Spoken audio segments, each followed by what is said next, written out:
मेज जो है ना, जब सस्ती होती है किसी में, तो हम लोग एक साथ सर 5-10 टन जो है वो मेज खरीदते हैं, मेज का दाना। ये हाइट पे रखने से जो इनका जो मैन्योर है, जो इसकी मेंगनी है या उसकी यूरिन है, वो अपने आप नीचे आता है। हमारे पास जो बकरी है, हमारे पास 1 लाख से लेकर 15 लाख रुपए तक की बकरी है। साउथ अफ्रीका से बच्चे हैं, उनके भी। ये है दुर्गा, ये जो है बकरी 15 लाख रुपए की है। दोस्तों आज मैं पहुंचा महाराष्ट्र में। यहाँ पर मैं आपको नीलेश जी का फार्म विजिट कराऊंगा, जो बहुत ही साइंटिफिकली तरीके से काम कर रहे हैं। दोस्तों ये 17 से 18 कंट्रियों में जॉब कर चुके हैं और काफी बड़े पैकेज पे थे। इंडिया हेड भी रह चुके हैं, यानी कंट्री हेड भी रह चुके हैं। उसके बाद यहाँ पर वापस आए, जॉब छोड़ के, लाखों का पैकेज छोड़ के वापस आए और यहाँ पर इन्होंने आके अपना गॉड फार्म स्टार्ट करा। दोस्तों इनका जो गॉड फार्म है बहुत ही वेल मेंटेन, बहुत ही अच्छे तरीके से काम करें। पूरा फार्म टूर कराऊंगा, एक चीज में दिखाऊंगा, पूरा जो सर का तजुर्बा एक्सपीरियंस है वो भी आपके साथ में साझा करूंगा। तो चलिए सर का परिचय लेते हैं। सर नमस्कार। सबसे पहले तो सर नमस्कार और आपका बहुत बहुत स्वागत है हमारे नाथ बोर गोट फार्म पे। आइए सर। तो यहाँ से भाई सर के फार्म की एंट्री हो जाती है। तो आपका स्वागत है और एक बार। ये हमारा फार्म है, ये जो आप देख रहे हो ये हमारा ऑफिस है। ये सामने ऑफिस है सर का। ये सामने हमारा ऑफिस है। अच्छा ऑफिस भी बना हुआ है सर? ये सर ऑफिस ऑफिस अभी हमने 3 साल के बाद बनाया है। पहले ऑफिस नहीं था क्योंकि अभी हमारा ट्रांजैक्शंस बढ़ गए हैं, इसके चलते हमको ये ऑफिस बनाना पड़ा। क्योंकि विजिटर्स आते हैं बाहर से वगैरह, तो उनको ऑफिस में बिठा के समझाना वगैरह वो सब चीजें होती है। तो ऑफिस में हमारे अकाउंटेंट वगैरह भी है, तो जो जिनका चयन अभी हमने किया है। तो यहीं से आपकी शुरुआत हो जाती है, पता लग जाता है कि फार्म जो है किस तरह। सर ये क्या चीज है, दिखाइए। फर्स्ट टाइम अपन देख रहे हैं, इसमें क्या है? ये है जब मेज जो है ना, जब सस्ती होती है किसी में, तो हम लोग एक साथ सर 5-10 टन जो है वो मेज खरीदते हैं, मेज का दाना। ये बेसिकली प्रोटीन वैल्यू जो कॉन्सेंट्रेटेड फीड है, ऐसे कॉन्सेंट्रेटेड फीड देते हैं। और ये जो पर्टिकुलर जो ये हंडी है ना, उसमें हम लोग इसको 12 महीने बाहर रख सकते हैं। ये एल्यूमिनियम है, उसके कारण इसको जंग नहीं लगता। और दूसरा इसमें पानी गिरेगा तो पानी भी चला जाता है और गर्म होता है, इसके लिए अंदर का जो मेज है वो सेफ रहता है, कोई कीड़ा बीड़ा नहीं लगता है। तो दोस्तों ये सर का पूरा फार्म एलिवेटेड बना हुआ है और यहाँ पे जो बकरियां हैं वो कम से कम 1 से लेकर 15 लाख तक की यहाँ पर बकरी आपको देखने को मिलेंगी। बाकी चलते हैं फार्म टूर में कराता हूँ आपको। सर ये जो फार्म है ना पर्टिकुलरली, ये फार्म हमने 5 साल पहले बनाया था। शुरुआत यहाँ से हुई थी? शुरुआत यही से होती है। ये 60/40 का फार्म है। हाँ जी। जिसमें लगभग अभी 70 से 80 एनिमल है। हाँ जी। इसमें बच्चे वगैरह भी है और मेल है, बेसिकली ब्रीडिंग के मेल नीचे है और बच्चे भी है और डिलीवर हुई फीमेल भी यहाँ पे है जी। ठीक है। तो ये जो फार्म है पर्टिकुलरली सर, ये अभी हमने बनाया है। इसका हाइट जो है ग्राउंड से लगभग 7 फीट हाइट है। ये जो ये रखने का पर्टिकुलर रीजन क्या है कि ये हाइट पे रखने से जो इनका जो मैन्योर है, जो इसकी मेंगनी है या उसका यूरिन है, वो अपने आप नीचे आता है। और इसमें क्या होता है कि बंदा आराम से उसका जो मैन्योर है उसको लेके जा सकता है। और इनके जो मैन्योर में जो नाइट्रोजन फॉस्फेट गैस होता है, इससे इनको तकलीफ नहीं होती है। और दूसरा चीज ये होता है कि इसमें जो सेफ्टी बहुत होती है, कोई बाहर का एनिमल आके उनको कुछ ये नहीं कर सकता है, परेशान नहीं कर सकता है। हाँ, परेशान नहीं करता। ये स्पेशली डिजाइन इनका आगे वाला है, इसपे से बकरी आती है और ये मतलब ये ह्यूमंस के लिए चलने के लिए। ठीक है सर, ये मुझे बताइए, अभी शाम का टाइम है तो अभी ये क्या चल रहा है?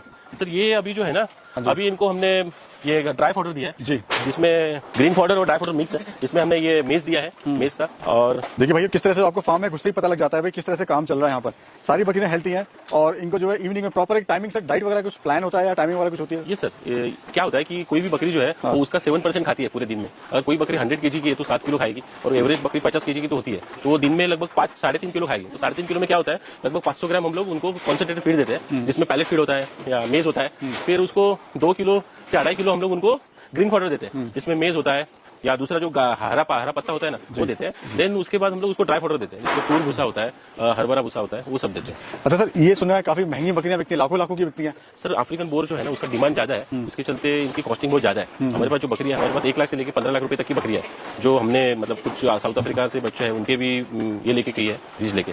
तो ये पहले 15 लाख की देखेंगे, फिर आपसे सवाल जवाब करेंगे आगे। आइए सर। तो देखिए भाई खाना वाना खा के जो है बकरियां अपना आराम से बैठ गई यहाँ पर। ये है दुर्गा, ये जो है बकरी 15 लाख रुपए की है। जो इसकी क्वालिटी आप देख सकते हो, बेसिकली इनकी क्वालिटी मतलब इनकी किसी भी क्लाइमेट में ये रहती है, 0 से मतलब -30 डिग्री टेम्परेचर में भी रहती है और 60+ टेम्परेचर में ऑस्ट्रेलिया में मिलती है।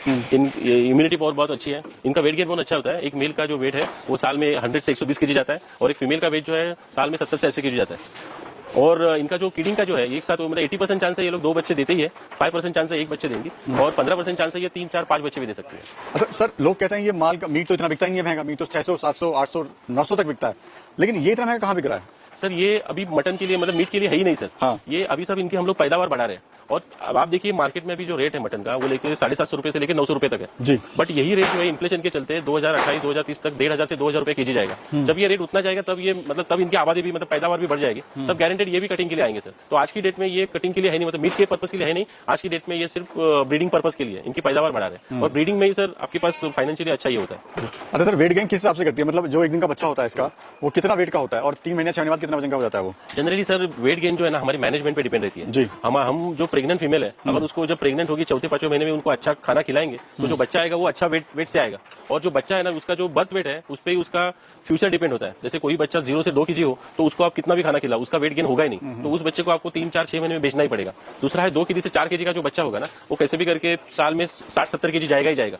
ये मतलब बोर का बोल रहा हूँ, बट हमारा लोकल जो बच्चा है वो 40-50 मतलब 20 से 30 केजी जाएगा, और 4 केजी के ऊपर का जो बच्चा होता है वो ब्रीडर होता है, उसका वेट गेन गारंटेड अच्छा होगा। तो ये सब करने के लिए आपको बच्चा जब छोटा होता है तभी आपको उसको माँ को दूध अच्छा मिले, और 21 दिन के बाद वो जब पैलेट फीड वगैरह खाने लगे तो उसको पैलेट फीड खाना मिले, मिल्क मिले। तो इसके लिए आपको जो उसकी मम्मी जो उसकी मदर है उसको अच्छा खाना खिलाना पड़ेगा, और बच्चे को भी 3 महीने तक अच्छा खाना, 3 महीने तक जो उसका ग्रोथ होता है वही इंपॉर्टेंट ग्रोथ है। जी। अच्छा सर, जैसे आप विदेश में भी थे, आप कंट्री हेड भी रह चुके हैं, तो आपकी सैलरी जाहिर सी बात है लाखों में होगी। श्योर सर, वो 3 लाख से ऊपर थी मैं जब कंट्री हेड था। हाँ जी। और अभी कितना कमा लेते हैं आप? सर अभी सर मतलब शुरू में तो हमने बहुत स्ट्रगल किया है, और अभी 4-5 साल के बाद हमारा जो टर्नओवर है मोर देन 1 करोड़ है सर। और आपका जो फ्यूचर प्लान है वो भी सर काफी ज्यादा एक मतलब एक हाई लेवल का फ्यूचर प्लान है आपका। हाई लेवल का ऐसे नहीं सर, बट क्या है कि अगर मैं गुड फार्मिंग कर रहा हूँ ना, तो मुझे गुड फार्मिंग में डाइवर्सिफिकेशन करना है। जैसे मैंने सर पहले सब मैं करता था कि जैसे ऑपरेशंस भी हैंडल मैं करता था, बकरियों का ख्याल भी रखना मैं करता था, मार्केटिंग में करता था, सेल्स में करता था, अकाउंट में संभालता था। तो अभी 4-4.5 साल होने के बाद हमने ऐसा किया कि मैं मेरे जो जॉब है वो डेलीकेट करते हैं जी। तो मतलब ऑपरेशन हैंडल करने के लिए अलग से टीम है जी। देन दूसरे मार्केटिंग करने के लिए एक टीम है, तो मैं सिर्फ मार्केटिंग और सेल्स में ज्यादा ये करता हूँ, ऑपरेशन के लिए सेपरेट टीम है जो ये संभालते हैं। तो बिजनेस आगे बढ़ाने का ये है सर कि हमने अभी ट्रेनिंग चालू की है गुड फार्मिंग में, और उसके बाद हम लोग फॉडर बनाने वाले हैं खुद का। और तीसरा जो चांस है कि हमारा जो एनिमल है 2000 से 5000 एनिमल जब हो जाएंगे तो हमको स्लॉटर हाउस खोलना है, जो हमारा बहुत बड़ा प्लान है आगे जाकर। सर कैसे कुछ जुड़ सकता है आपके साथ में, बताइए। सर हमारे साथ जो फार्मर है वो जुड़ सकते हैं, वो हमारे पास आके ट्रेनिंग ले सकते हैं, वो एक पार्ट है। दूसरी बात है कोई अगर गुड फार्मिंग चालू करना चाहता है तो गुड फार्मिंग कैसे चालू करना है, मतलब मेल और फीमेल का चयन कैसे करना है, प्रेग्नेंट फीमेल को कैसे देखना है, बच्चों को कैसा ख्याल रखना है, वो सब हम लोग बताते हैं। एट द सेम टाइम अगर आपको बिजनेस चालू करना है तो आप हमारे से प्रेग्नेंट फीमेल लेके अपना बिजनेस चालू कर सकते हैं। हमारी एक स्कीम है बायबैक, जिसमें आपको क्योंकि देखिए किसी भी बिजनेस में मार्केटिंग इंपॉर्टेंट है, तो मार्केटिंग जो है वो नहीं करोगे तो आपका मतलब ये नहीं खरीदारी नहीं होगी। तो हमारा एक स्कीम है जिसमें आप सिर्फ बकरियां पालो, उसके जो बच्चे हैं उसका फिक्स अमाउंट से हम लोग खरीदते हैं। तो बायबैक स्कीम ये है। फिर उसके बाद हम लोग मतलब उसी तरह से वो जो फार्मर है किसान भाई हमारे से जुड़ सकते हैं। जी। अच्छा सर, ये आपने जो फार्म बनाया हुआ है इसका क्या फायदा होता है, एलिवेटेड जो आपने बनाया हुआ है यहाँ पे, जैसे मैं देख रहा जो हूँ एलिवेटेड है ना, आप इधर दिखाओगे ना सर, तो इसमें गैप है, तो इसके गैप होने के कारण जो उसका मैंगनी है या उसका यूरिन है वो अपने आप नीचे गिरता है, और फिर उसके लिए जो क्लीनिंग के लिए जो लेबर लगता है वो कम लगता है। हाइट पे होने से क्या होता है, हवा बहुत आती जाती रहती है, तो हवा का प्रॉब्लम नहीं होता है। हाइट पे रहने से और एक है कि जो बाहर के जो एक्सटर्नल एनिमल वगैरह है उनका अटैक करने का वगैरह कोई चांस होता नहीं है। और ये ऊपर जगह इतनी ओपन है तो ये अपने आप घूमते हैं, एक्सरसाइज वगैरह होता है उनका, नेचुरल है। अच्छा सर, जैसे कोई शुरुआत करना चाहे तो कैसे अपने गॉड फार्म की स्टार्टअप कर सकता है? सर शुरुआत करना चाहे तो सर किसी को भी पहले देखना पड़ेगा कि मार्केटिंग करनी पड़ेगी अपने एरिया में, अपने जगह पे और अपने पार्ट में, या अपने कौन सी बकरियां बिकती है, कौन सी बकरियां किस रेट से बिकती है, वो हमारे क्लाइमेट में सूट होती है कि नहीं होती है, ये देखना पड़ेगा। फिर वो बकरियां पालने से भाई बकरियों में क्या क्या प्रॉब्लम आते हैं, बकरी पालने के लिए भाई डीवर्मिंग करना जरूरी है, ये जानना पड़ेगा, वो ट्रेनिंग लेनी पड़ेगी। फिर उसके बाद वैक्सीनेशन देना पड़ेगा, कौन से वैक्सीनेशन देने पड़ते हैं हमारे एरिया में, ये सब इन्फॉर्मेशन निकालने के बाद प्रॉपर ट्रेनिंग लेनी पड़ेगी, मार्केट सर्च करना पड़ेगा कौन सी बकरियां बिकती है, तभी आप आगे जाके चयन कर सकते हो कौन सी बकरी का टाइप मुझे लेना है और काम करना है कौन सी बकरी।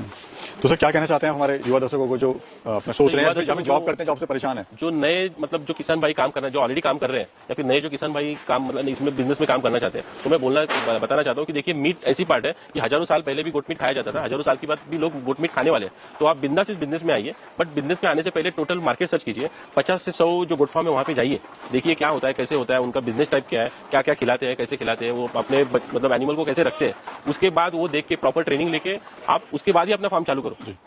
Thank you sir, thank you so much sir. Thank you sir, आप यहाँ आए दिल्ली से इतनी दूर और आप हमसे बात कर रहे हो, आपका और आपके दर्शकों का बहुत बहुत शुक्रिया। Thank you sir.